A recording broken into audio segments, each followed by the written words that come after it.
I found my adoption papers while cleaning out my dad's desk, along with letters from my real mother begging to see me for the past 20 years. Dad had been dead for 3 weeks when I finally worked up the courage to sort through his office. The man who raised me was meticulous about everything. Bills filed by date, tax returns organized by year, even his pens arranged by color. So when I found the manila envelope shoved behind his insurance papers, unmarked and slightly torn, I knew it was something he'd hidden. The adoption certificate was on top. Cold, official language that reduced my entire existence to legal jargon. But underneath were dozens of letters, all addressed to my father in the same careful handwriting. The earliest was dated just 2 months after the adoption was finalized. Please, I'm begging you. Just one photo. I need to know he's okay. Then, a year later, I've moved closer to your town. I work at the library on Maple Street. If you ever bring him there, I promise I won't approach. I just want to see his face. Year after year, the letters kept coming. Birthday cards he'd never given me. School photos she'd somehow obtained and mailed back with notes written on the margins. He has my eyes. Tell him his mother thinks about him every single day. I've saved money for his college.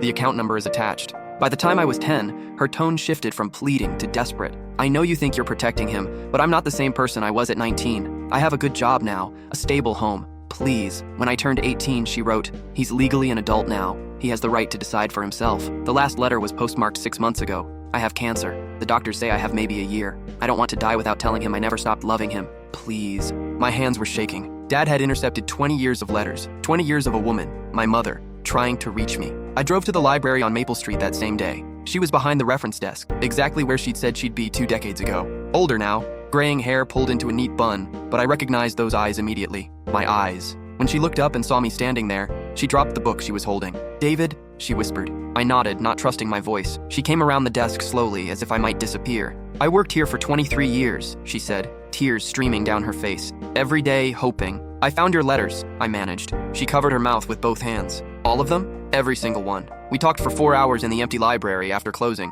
about why she gave me up. 17, homeless, addicted, about getting clean, finishing school, building a life she thought I deserved to be part of, about the photos she'd stolen glimpses of at school events, hiding in the back like a criminal just to see me grow up. Your father thought he was protecting you, she said. Maybe he was right. No, I said firmly. He was wrong. You deserved the chance to know me. I deserved the chance to know you. 3 months later, I walked her down the aisle at her wedding to a man who'd waited 15 years for her to find peace with her past. 6 months after that, I was holding her hand in the hospital when the cancer finally won. But I got to know her, really know her, and she got to know me. In her final letter, the one she gave me personally, she wrote, thank you for giving an old librarian the greatest gift of all, the chance to be your mother, even if only for a little while. Dad thought he was protecting me from her. Instead, he nearly stole away the most important relationship of my life.